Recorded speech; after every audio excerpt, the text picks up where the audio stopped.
all of you. And Shabeen, may I request you to just take the lead here if you don't mind, and start a conversation about the topic which we have here, which is adopting immersive education. And Ruhail will be joining in a few seconds itself. Sure. I think there's no doubt about the fact that immersive learning education or learning is the way to go. But being a practical business person and having moved out from line and come into training and flip-flop between roles, I think the first thing as any L&D person, we have to really answer two questions. One, what's the objective? What's the outcome that I'm trying to achieve? And two, what's the best way to do it? Because sometimes technology becomes a little bit like a new toy. Oh, it's the new gadget, the new technology. Oh, this is fantastic. And just like any other person, we may get carried away. But the most important thing is to do that which is right for your audience and right for your company and right for achieving the learning outcome. So that's what I think that is important from the learning perspective. Lovely to hear that. Ashish, would you like to throw some light on the topic? I think I agree with what Shabeen was saying, and I think the business perspective is as important as probably something that is coming in from a L&D professional. It's a very vast topic, and I think it's also fairly new. I think to begin with, I would only want to say that we need to remember that learning is a choice. It's not something that you put down throat of someone. And I think the pandemic and the entire year has given us the entire occurrences resulting. The pandemic has really shifted the role of a trainer from a teacher to a facilitator.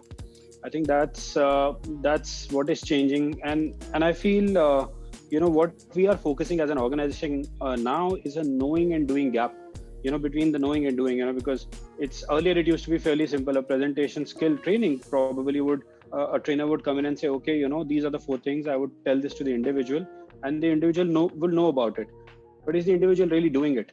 And I think with the immersive learning coming into picture, I think that gap is definitely being filled in. Maybe we'll talk more about it, while we are there on the session. But I think primarily it's about filling the knowing and doing gap. Wonderful. So before I come to you, we have our moderator who's joined in. So Ruhail, would you like to please take the proceedings forward? Thank you so much. I'm so sorry. I got a little late on the session. I was just trying to do the tech part, the new thing that we're coming to terms with. I just want to go in the first, I heard what you said, Mr. Kapoor. I want to go to Ms. Narang with my first question. What are the broad, first I want to begin with the broad learnings from the last year, if I may just put a little context to this conversation. Just give me a little sense of what have been the key takeaways for you. Number 1, adapt. Number 2, adapt. And number 3, adapt. Measure and keep adapting as you go along. I think that's the biggest learning for us in the last 8 to 12 months. Mm-hmm. Okay. Mr. Srinivas, a question to you. The same question. I think I would say, and I'm speaking in context with my industry and how human touch was a very critical element of it, and how it had to migrate from that to a technology was very significant. So exactly, it would be adapt, but it was a radical adoption in that sense, and people had to accept it as way of life, or we didn't know how the business could be conducted for this period. So adapting and adopting technology was a lifeline for us across not just learning, but I would say business fundamentally. Right. Mr. Kapoor, if you can hear me, I just want to come to you with this often dealt with question that the types of content that we find in L&D, often how quickly they need revision, because the scenario around us is changing so fast. We are living in a very fast-paced world. I mean, we can't wait for another 6 months, even 6 months, a long period to kind of make a change. How often do you revisit? What all do you take into account while building a new content for L&D? Want to understand your views on this. Sure, Rohil. And I think I would also go back with what Srinivas was just mentioning. Of course, adapting is something which has become a norm. More importantly, I think now we have to revisit the entire concept of how do you curate a program, where does the need flow in from. And I think earlier, Rohil, my thought was that why we need revisiting something time and again was because it was done fairly in isolation. We thought a program is good and therefore we'll put it together and therefore we'll put it across to the business. I think with the involvement of business now, especially, what I have seen at least, and we have an organization which is about 23,000 people big. And I've seen that involving business timely when the curation of a program is being done definitely helps us not revisit it at least in the next probably at least year and a half, because of course things are dynamic, things keep changing. But I feel the real need has to come into place, which was not happening earlier. And the firm is, of course, most of the firms are paying focus to that now. And I think that is definitely bringing about a change. So I would say depends on how much involvement is coming in from business. And eventually you'll have to see, is it doing your company and the individuals any benefit? If not, definitely it is time to revisit and change something about it. Right. Ms. Shabeen, I want to come to you with the same question. How do you look at revising and building a more contextual content in L&D? What all factors do you take into account? How often should that be done for best practices? I think the first question is that is it a new requirement or is it an old requirement? So I think the first question, let's answer the first one first, which is if it's a new requirement. And I'll give you our own examples. So at TVS Credit, suddenly when the business stopped, you can't sell loans, you can't collect, you can't step out, your people can't step out, you can't call HR, can't. So the question really was, how do you keep the leadership team engaged? That was the question that was given to us. Right. And how can we really leverage this time to leapfrog our own learning? Now we had a couple of options that were available. But I think we just answered the same two questions which I said earlier, Ruhil, before you joined, which is what are we wanting to accomplish and what's the best way to do it? So if one was to say, no, let's send them TED Talks or let's do something else, it would have been great. But I think we approached it very differently, saying they all learn something. Right. Because they're leaders. Can they learn from one another? So what we did instead of sending them curated learning and stuff was say, okay, topic of the next 4 weeks is even as simple as listening skills. Bring to the table whatever you have studied, whatever you have learned, any book, any snippet, any TED Talk, any podcast, anything that was like an aha moment for you, and let's share. And you'll be surprised, in 3 months, I think we covered 4 topics dealing with ambiguity, listening, and the richness with which people left and the behavioral shift that some of the leaders were able to make, because I wasn't standing up in training, there was no formal trainer training, there really was no trainer. Everybody was a trainer and everybody was a learner. And I think the fact that we did it like this made a big difference to us. Now let's answer the second question, which is existing requirement. So we have a battery of about 8,500 people who go knocking on customers' doors and say, pay up because you haven't paid. You haven't paid up your loan. No, I mean, we had some learning content, but everything has shifted.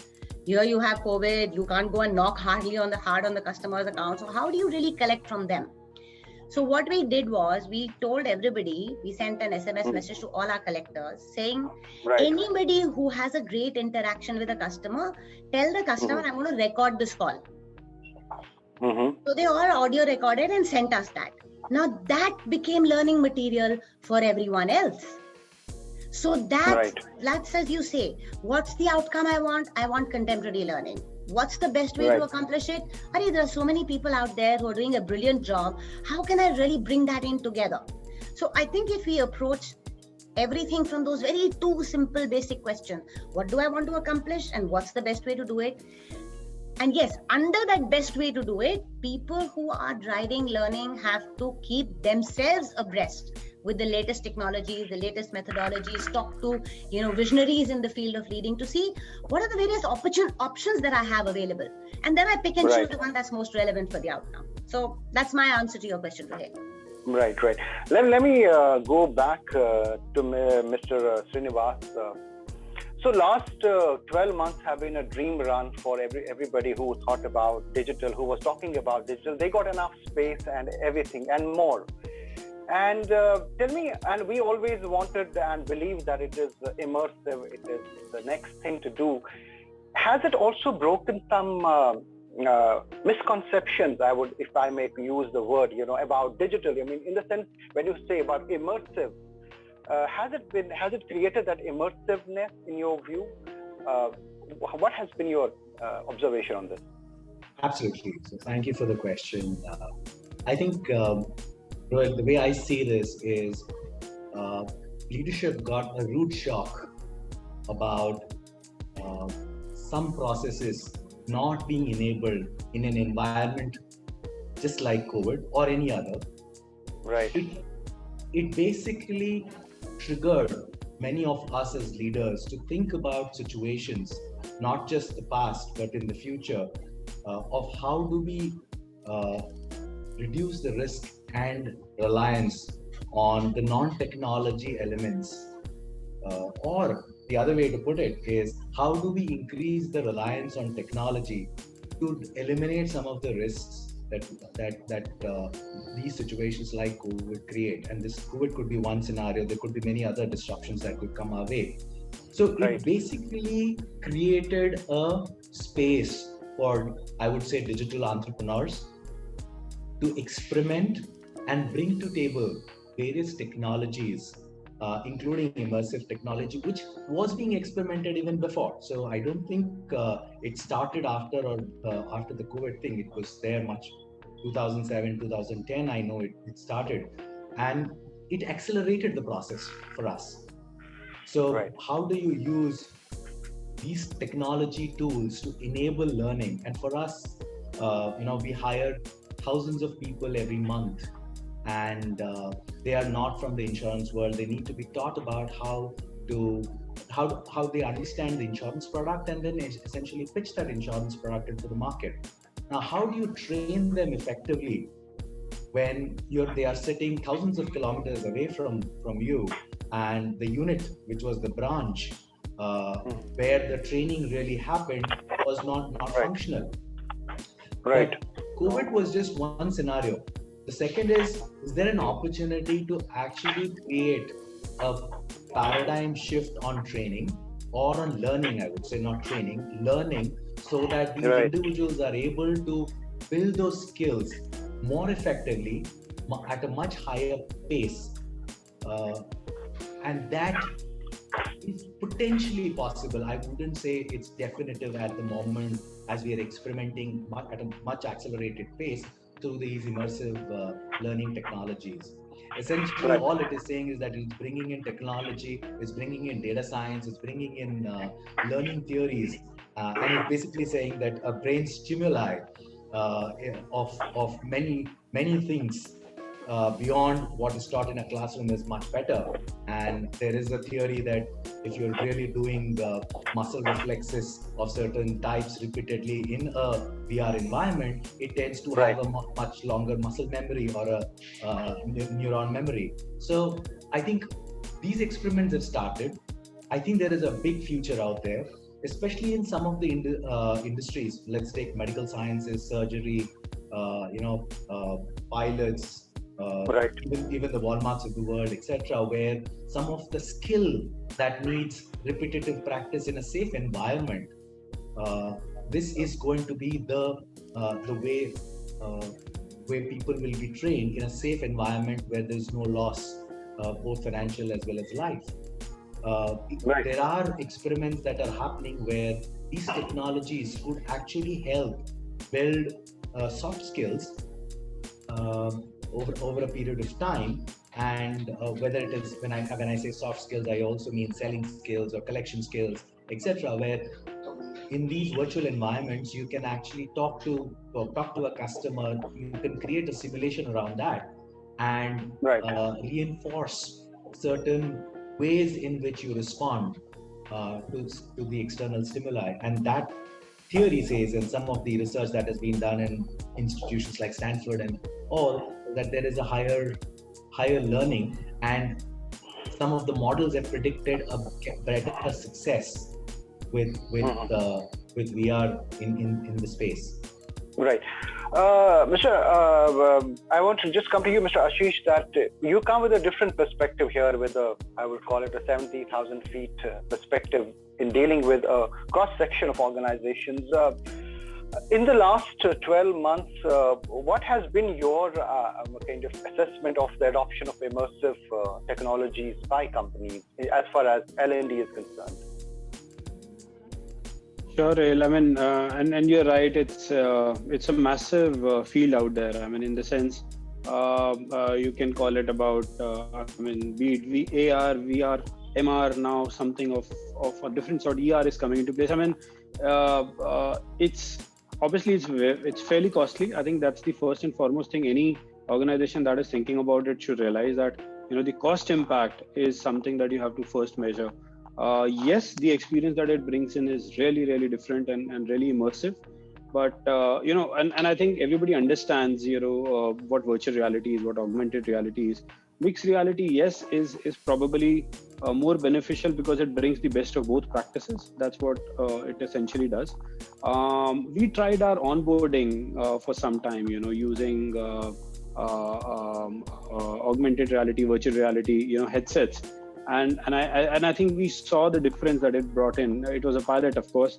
We saw the difference that it brought in because people were then, all of us would realize that onboarding probably is not the most intuitive, the most engaging thing that an employee goes through. But, what we realized was that people are actually going, looking at policies, reviewing things. They were moving hands in the air, of course, when you look at it from outside. But when they were wearing those VR headsets, they were actually trying to see, okay, this is how my office is going to look in. You can actually give them a virtual tour sitting at one place, how the office is going to be. I think these are some of the things which, of course, like I said, the cost impact has to be evaluated. So for an organization, which has their own in-house development team, I think that's the most important piece, because it's not the physical assets which would bring the cost up. It's actually the development. So if you have something, where you can develop some of these tools and technologies, to actually use on those VR headsets, that's, I think, is the key. But I really think it is where the future is heading, no doubt. And with the pandemic, I think that also shows how do you engage somebody sitting at home. And I always feel Srinivas was talking about some of these studies from Stanford. I think Harvard was doing a study recently that whatever solution that you have, a cohesive solution will always be a better solution than a solution that comes out from an individual. So that's what learning has become nowadays. Where I'm a foodie, so I always give these analogies with food. I call it a sandwich approach again, and the facilitators now are the breads. So you have a bread, and then you have this collective wisdom and shared experiences of people coming in as potatoes and cucumbers and tomatoes, being lined up on that bread, and everybody's learning from each other there. And then, of course, the other bread, which is the facilitator again, is also trying to steer it in the right direction. Keep it controlled, keep it in the right track, so we don't go off track. So I think with the technology coming into place, of course, there's no replacement for a physical one-on-one discussion and sessions, in a classroom. But I think the immersive technology is definitely helping us go that route and bring some of those experiences probably in a more optimum way. That's what I feel. Great. Ms. Shabin, to you, my next question, what should an organization consider when looking to adopt mixed reality learning opportunities? What would you say? I'm going to sound like a broken record and take a page out of Ashish's book and what he said. One, what are you looking to do? Two, what's the best way to do it? And if AR, VR is the right cost, then so be it. But if I look at topics, there are things which are lost. for example, lost civilizations, the history of the company, things which you can't take the person back to, but you really want to immerse them in it. Great place for AR, great place for virtual reality. Things which, like for children, for example, and I'm not keeping it only restricted to adult learning, I'm saying learning per se. A child is trying to understand the concept of 3D. Very difficult to understand unless you can give them that sort of feeling of, oh, this is what 3D means, you know, that aha light bulb moment. So for some of these things where it's impossible to do it, right, but it makes sense to do it, then you should use AR/VR. So that's one practical insight. The second one is that I really believe that, you know, sometimes we go over the hill in terms of we don't assess the cost impact, because it's like a fancy gadget. It's a new toy. Everybody else is doing it. My CEO will come and tell me, oh, I saw this VR, you know, being done. I saw this AR. Why are you not doing it? Sometimes I have to push back and say, no, boss, you know how much it costs. So then he'll be like, okay, yeah, but you know, we should do something in that space. So sometimes as an L&D head, we also have to manage budgets.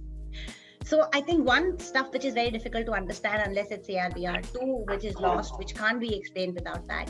But I think, you know, we shouldn't take the word immersive as narrow, that it has to be digital immersive. Right. I think that's a very critical point here. Yeah. Why can it not be immersive? For example, if I have to tell somebody, listen, you have to go and sell a tractor loan. Okay, and the person has never seen a tractor, never been in the mud, never been out in the field. They're, let's say, from a tier B, tier 2 town. They've studied, they've been educated, but haven't really tilled the field, haven't felt the soil, haven't smelled that wet and dry smell. They're never going to be able to sell unless I can send them there. And then borrowing what Ashish said, that sandwich approach, I really like what he said, you know, there's that experience that you create, but guess what? The experience alone is not going to give the learning.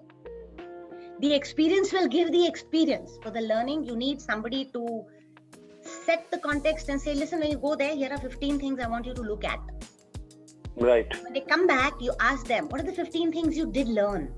How do you think you can apply this back at work? So those conversations are what make immersive learning become learning rather than just being immersive. And I think that would apply to whether it is digital or otherwise. So I think phygital models are great. I think we should look at where physical model is the best, because we have to be cost sensitive. And, you know, next 2 years, let's forget it. Everybody's going to be cost sensitive. You know, people are not going to give you expansive budgets. There was time when you had it, now you don't. So how can we create that same immersive experience? Does it necessarily have to be digital? What's the most cost effective way to do it? But the operative word is it must be effective. So that's my take on what you said. Right. Mr. Srinivas, you want to add to it? I think I like this definition of, like, you know, not narrowing down, I mean, what she spoke, immersiveness. I think it should be, it should not matter whether it's physical or virtual. Would you like to add to it before I ask my next question to you? No, absolutely. I think that has always been a great way that she mentioned about, say, a tractor selling executives going out there, or it's an insurance executive who is chaperoned by a manager to go out there and say, look, this is how you sell. So you demonstrate that, you help them pitch that and create that learning while you're in the job. So in our language, we call it the joint field work, where people actually spend time, but they are in a protected environment because the manager or the supervisor is along with them. It's a more regulated industry, so one has to be very careful in terms of how you sell, what you sell, and mis-selling could be a serious issue. But absolutely, I agree, and I think immersive learning has been there in the past. It has seen its results. It's one of the most effective ways in which people learn. I think it's slowly and gradually transforming into a digital footprint as well. There will always be a balance between the digital and the physical world. And cost point is very important. Okay, I want to begin my next round of questions. We have another 15 minutes to go, so I have a lot of questions. I want to go to the maximum. Starting with you, Mr. Srinivas, on that note, that gamification has been used as a tool for engagement, immersive, if I may call it, non-agnostic at the same time. How has gamification contributed to an organization's learning methodologies in your way? Is it being used to leverage it properly or not? Are there some areas which need to be addressed? Your view on that? So gamification has been used. I think the LMS tools that are now the digital platforms which are there, they use a lot of the gamification to make it more interesting and make it a little bit more active and reactive and engaging for an individual who is playing it. So you have some games and you're trying to achieve an objective, and then that makes it much more real, or a sort of a competition or some sort of a game for the person, and that's probably the word gamification. Having said that, I think that is just an enabler in my view. You can make it exciting, you can make it a little bit more interesting, but the core of learning needs to be viewed from whether the person has learned the skill, the dexterity, the skill, or the fluency on what he needs to do or sell, or whatever skill that you're talking about. In my own personal experience has been mixed about it. So I would say it is a good, interesting way of doing things, but I would still focus on what Shabeen said.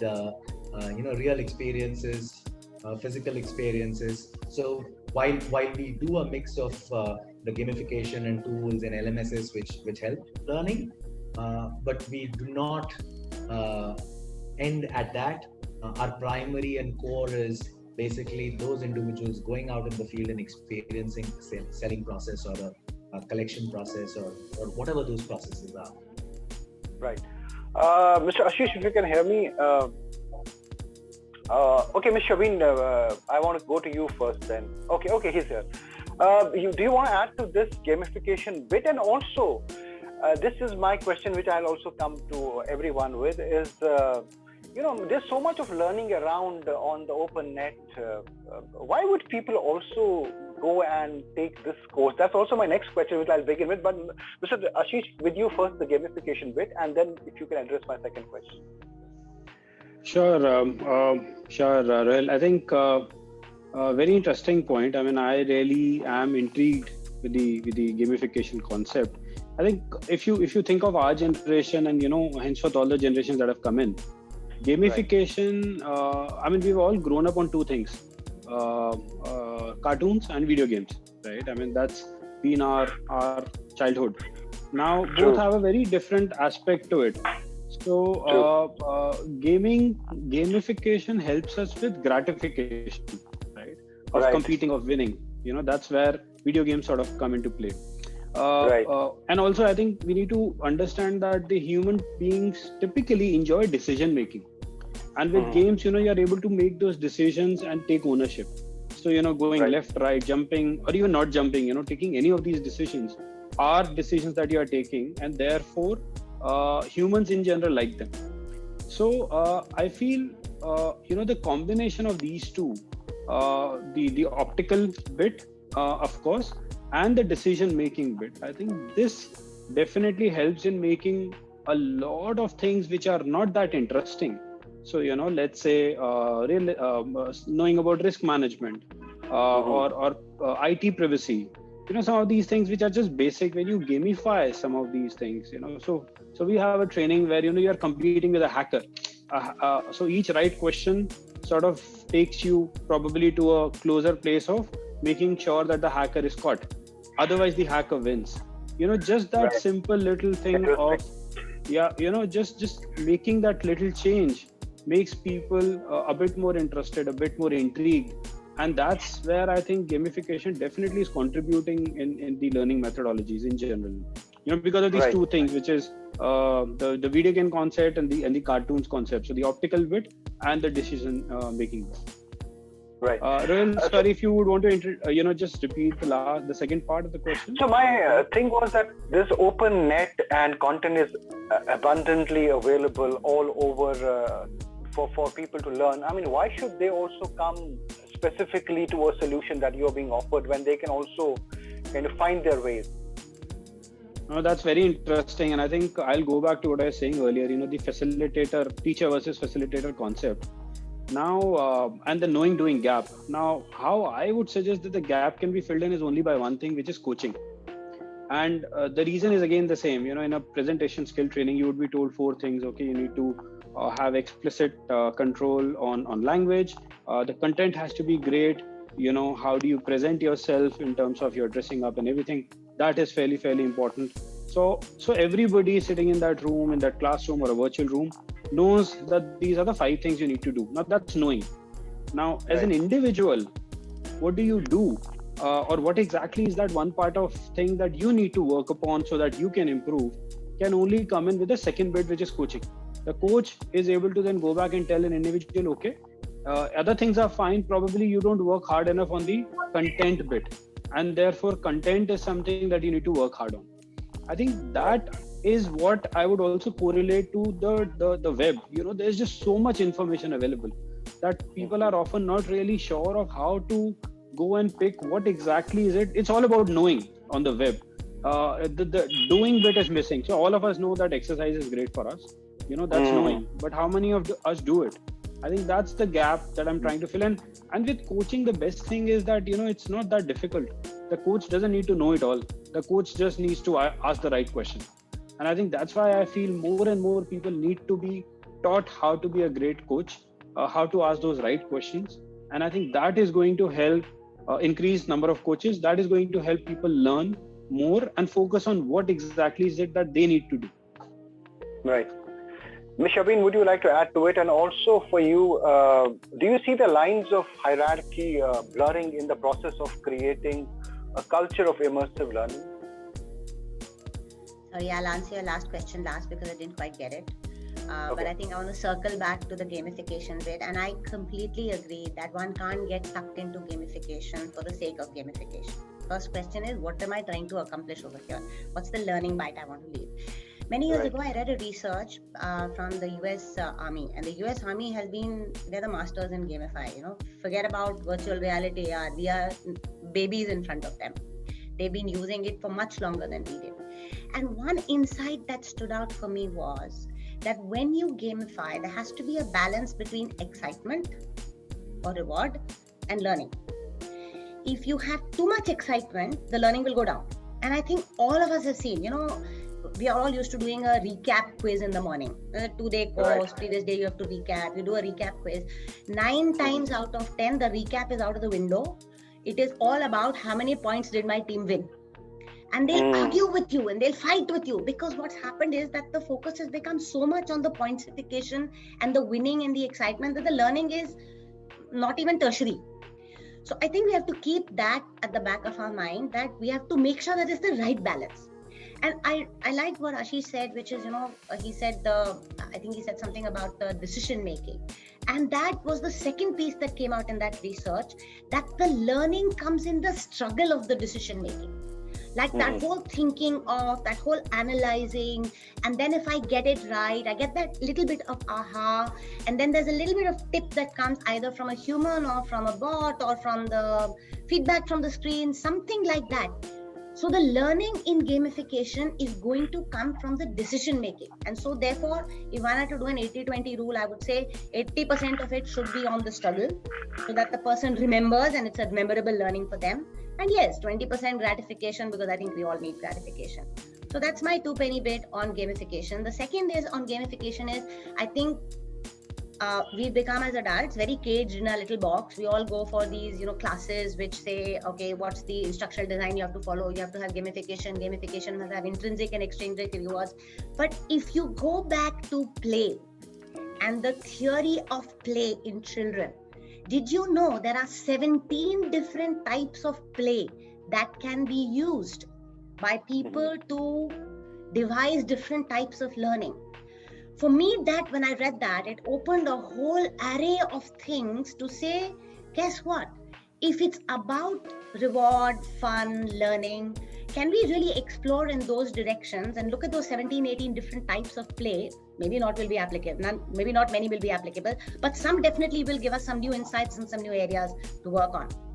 So those 2 points on gamification, make sure you balance energy and excitement and learning. And second is, make sure you keep learning yourself to see what other different types of play can I use.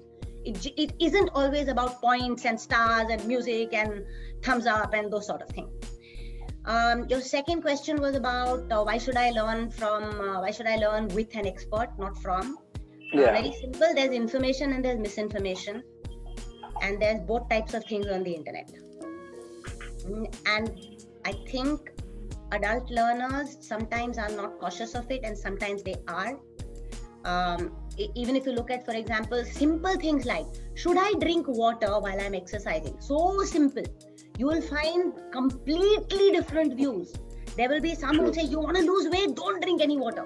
Some will say, you want to lose weight, you have to rehydrate your body, so you have to drink water. Now, what's the truth? The answer is the truth is in between.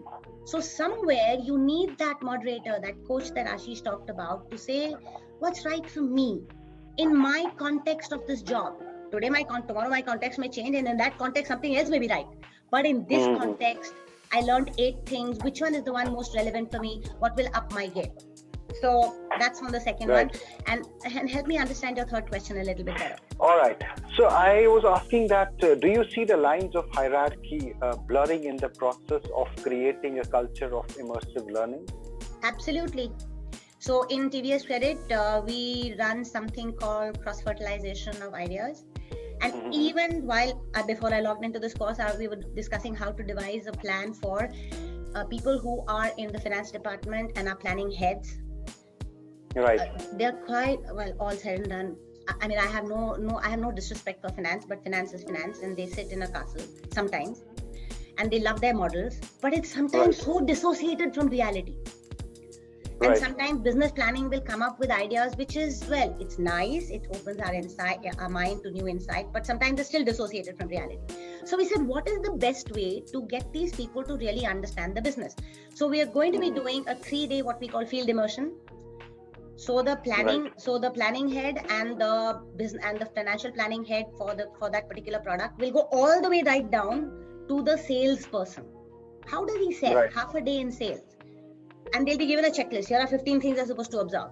Then they will go for half a day to the collections person, then half a day to the salesperson's manager, half a day to the collections person's manager, half a day to the regional manager.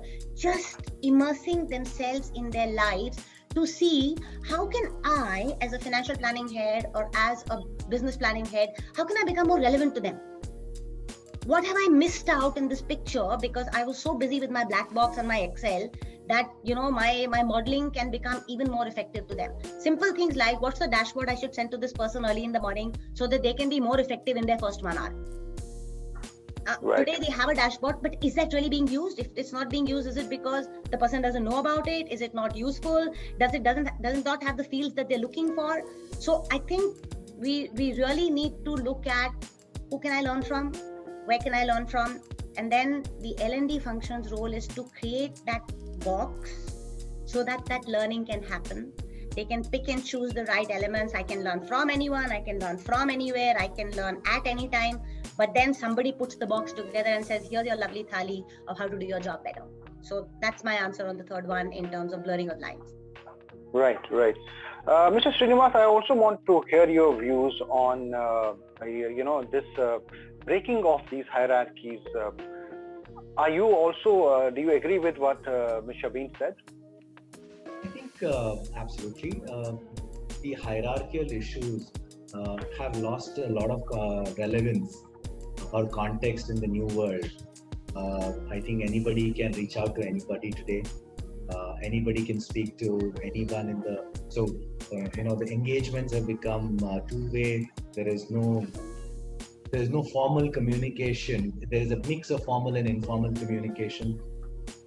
So not only from an immersive learning perspective, I think the organizational hierarchies have shrunk in a very dramatic way. in the new world context, not just because of COVID, but essentially the way businesses need to be run to be successful. So, does the immersive learning part of it, essentially, we are looking to extend to Ashish's concept of saying coaches. Now, how do you, for us, for example, we are about 20,000 people. How do you create a large number of coaches who will consistently be able to coach them into a journey? Now, that's where probably some of these tools could come useful, and that's where we are piloting. One example I would give you is we have a concept called licensing. Every advisor and an employer who sells is required to be licensed. Now, as an industry forum, we have about 5 lakh, 10 lakh people who get licensed every year. Now, can the industry forum or the regulator create an environment? Now, I'm using you could say a VR MR or a VR MR or a augmented reality, where the licensing process can be done pretty much sitting out in our branches or in our offices, and we don't rely on traditional methods of going to examination centers and giving their exams there. And that exam needs a verification, follow-up, and it takes 10 days to get that result, etc.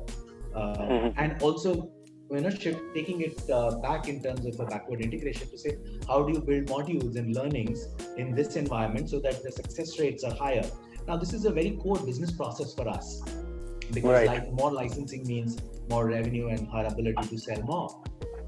I think that those spaces is where these concepts, I hope, will find more relevance.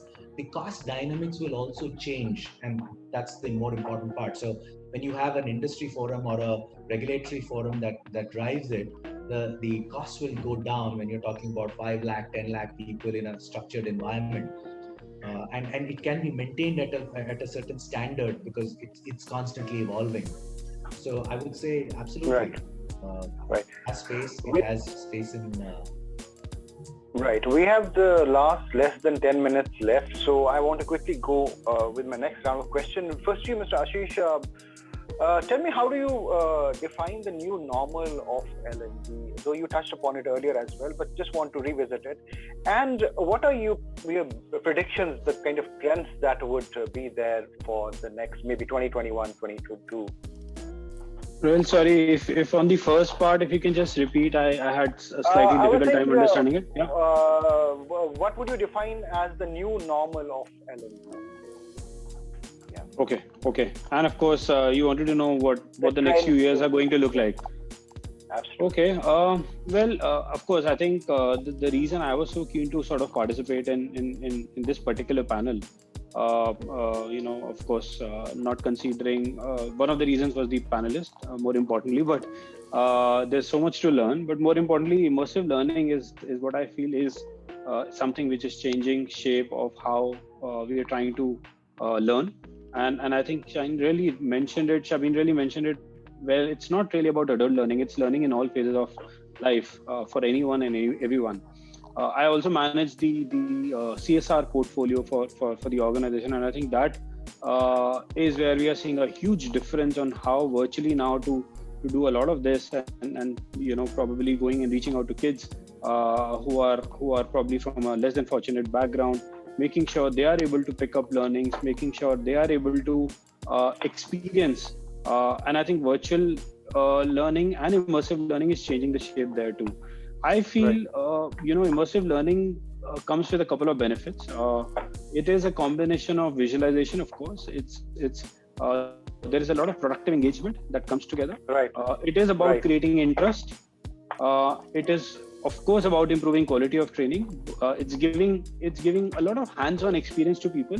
But I think one of the most important part is it gives the right to fail safely to a participant, and I think that's what is very important for immersive learning. You can give it a shot, you can again give it a shot, and you can keep trying till you really come to terms. If you think about medical profession and immersive learning coming in there, I mean, imagine the amount of the sort of experience that some of these practicing doctors have going to have much more experience. They always used to struggle with not having enough corpses or whatever to sort of experiment on, and I think now with virtual immersive learning coming into place, they can just have their headsets and they can actually use their tools with the augmented reality and actually practice. So of course you've seen this in movies, but it is coming fairly fast. And I think immersive learning definitely is the way to go. Next few years, I would also go back to what both Srini and Shabeen mentioned earlier about being adaptive, continue to be adaptive. Cost is a very important angle. I think continue to look at it. Yes, the budgets have been shot down or cut down, but the same amount of money that you were using in procuring those hotels and spaces and making sure the entire day's plan and food and lodging and everything is in. I think apart now, that same money can obviously go into probably making sure the experience of individuals sort of go up a notch. So I think it's more about adapting ourselves also, making sure the business adapts, and making sure there is enough reverse mentoring learning that always takes place in an organization. I think that is really bringing a change for us now.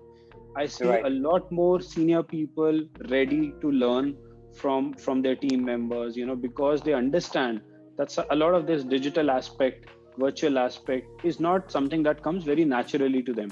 So they know it's much easier to sit back with a team member, a subordinate, and go through it rather than to try and figure it out on your own. I think people are now breaking those barriers, like you earlier mentioned, and making sure that reverse mentoring, reverse training, learning sort of takes place. So yeah, I think that's the way to go. Great. Ms. Shabeen, quickly, your thoughts on the way ahead for L&D, the broad trends that would define this? Sure, ditto. I think, Ashish, I just build on what you said. I recently read somewhere that they now take the MRI, my head has to be operated. They take my MRI, my CT scans, and they make a 3D model of it. With all the stuff inside it also in exactly the place where it is. And before surgery on my head, because my head will be different from your head, and the textbook's head was completely different from both our heads, they actually operate on that artificial 3D model before they turn and then operate on me. And I think that is taking safety to a whole new level. So I think in those fields, we'll see an explosion of some of these technologies, and rightfully so, because where it's a question of risk and human life, one cannot afford to take any chances. The second thing I think is that obviously we have to, cost is going to be a very important factor. And therefore, I think L&D has to wear a different sort of approach. I was reading this recent book by David Epstein called Range. And it's amazing. And he says that the people who solve difficult problems, and he says those are difficult problems, they're real world problems, they're not narrow skills. But those people who solve difficult problems are the ones who learn from many domains. And so therefore L&D, I think, has to stop looking at what we learned first and start reading widely to say, what can I learn from what discipline, and may not have anything to do with learning, to make sure that I can be faster, I can be better, I can be more cost effective. And so those are the, that's I think the new normal for L&D. Learning itself first before it goes out and starts teaching others. Right. Well said. And finally, to you, Mr. Srinivas, your thoughts on it. As a CHRO, when I talk to the team and we talk in the management as well, I think in this particular dimension, and the co-panelists have said, some industries are going to take a big leap in this space. One, others will follow. I guess what I would also add is, while some industries will follow, they will need to continue to experiment. So my advice and my suggestion to my colleagues around has always been in my team to say, do some pilots, keep experimenting. We don't know what clicks and what doesn't click. It's a very dynamic world.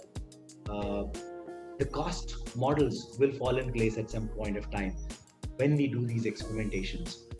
So the summary is, we look at n is equal to 1 when we talk about an individual who needs to be trained or who needs inputs. So it's curated at n is equal to 1. Because it is at that level, technology needs to play a very significant role in being able to do that level of customization. keep experimenting, find ways and opportunities of trying to save costs by building different business models around it. And, that's how industries have evolved, businesses have evolved. All right. Thank you so much. A lot of talk points that we had, some key takeaways, right from how immersive needs to be agnostic to what the future holds. Thank you so much for your time, everyone, for joining us, Mr. Ashish, Ms. Shabeen, and Mr. Srinivas.